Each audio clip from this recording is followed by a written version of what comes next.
తెలంగాణలో స్థానిక ఎన్నికలు వాయిదా పడినట్టేనా? ఇక కోర్టులో తీర్పులొచ్చేదాకా తేలవా? యాక్చువల్ క్రిందటిసారి కోర్టు తీర్పు ఇచ్చింది. మొన్న 30వ తారీఖులోపు చేయమని.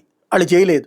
చేయకుండా బీసీ కాన్సెప్ట్‌ని తెర మీదకి తీసుకొచ్చి 42% రిజర్వేషన్ అన్న తెర మీదకి తీసుకొచ్చి, ఆ లిటిగేషన్ పెట్టడం ద్వారా ఏ న్యాయస్థానం అయితే అర్జెంట్‌గా ఎన్నికలు పెట్టమందో, అదే న్యాయస్థానం ఎన్నికలు వాయిదా వేయని నష్టమేముంది ముందు, ఇప్పుడు ఇది తేలాలి గదా! అని చెప్పింది. తద్వారా 8వ తారీఖు దాకా ఎన్నికల సంఘం కూడా ఏ నిర్ణయం తీసుకోకుండానే ఆగిపోయినటువంటి సిచ్యుయేషన్. రెండో వైపున హైకోర్టు దాని మీద విచారించాలి. 50% అంటే 42% బీసీ రిజర్వేషన్ అంటే ఎస్సీ, ఎస్టీ ఇవన్నీ కలిపితే దాదాపు 70 దాకా వెళ్ళిపోయేటప్పుడు అట్లాగా అనుమతించదు సుప్రీంకోర్టు ఇచ్చినటువంటి గతంలోని తీర్పు. 50% రిజర్వేషన్ దాటకూడదన్నట్టు. ఇప్పుడు 50% దాటేటటువంటి దాన్ని అంగీకరించాలా? లేదా ఇప్పుడు మొన్న కోర్టు అడిగినప్పుడు ఏమైంది? గవర్నర్ దగ్గరికి వెళ్ళింది బిల్లు ఆమోదం పొందలేదు, గెజిట్ చేద్దాం అనుకుంటున్నాం. గవర్నర్ సంతకం లేకుండా ఎట్ట గెజిట్ చేస్తాం? ఆగమంది కోర్టు. ఇప్పుడు గవర్నర్ మాత్రం ఏం చేయాలి?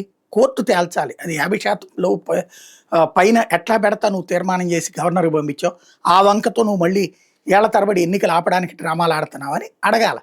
అడగలేదు. గవర్నర్ చెప్పాక గవర్నర్ ఏం చేస్తారు తేల్చాక అన్నారు. గవర్నర్ దాన్ని ఏం చేస్తారు? ఆటోమేటిక్గా న్యాయ నిపుణులకు పంపిస్తారు. న్యాయ నిపుణులు అది వద్దంటే పక్కన పెట్టేస్తారు. ఇప్పుడు దాని మీద మళ్ళీ కోర్టులో కేసులు తీసుకోవాలి. అట్లాగా లిటిగేషన్స్తో కాలక్షేపం చేయాలన్నదే రేవంత్ సర్కార్ ముందున్నటువంటి ఆలోచన. కోర్టులు దాంట్లో ఉన్నటువంటి ఆ రెండవ కోణాన్ని ఇంకా గ్రహించలేదు. అయితే ఈలోపు సుప్రీంకోర్టులో ఇప్పుడు మాధవరెడ్డి అనే వ్యక్తి పిటిషన్ వేశారు. ఇట్లాగ 42% రిజర్వేషన్ అన్నటువంటి పేరుతో టోటల్ 50% దాటించేస్తున్నారు. అది మీరిచ్చిన తీర్పుకి విరుద్ధంగా ఉంది అన్నటువంటిది. కోర్టు ఎల్లుండి వింటారంది. 8వ తారీఖు హైకోర్టు వింటానంది. ఈ రెండు కోర్టుల్లో ఇది తేలి తెమిలి ఆ తర్వాతన ఆ కోర్టు ఆదేశాల తర్వాతన అప్పుడు మళ్ళీ ఇందులో సెంట్రల్ గవర్నమెంట్కి నోటీసులు ఇస్తారా, లేకపోతే కేంద్ర హోంశాఖ నోటీసులు ఇస్తారా, లేకపోతే ఓవరాల్గా ఈ వ్యవహారాన్ని ఎక్కడి దాకా తీసుకెళ్తారు? ఇక ఎన్నికలు ఎప్పట్లో జరుగుతాయి అంటే న్యాయస్థానాల దయాదక్షిణాల మీద ఆధారపడుతుంది.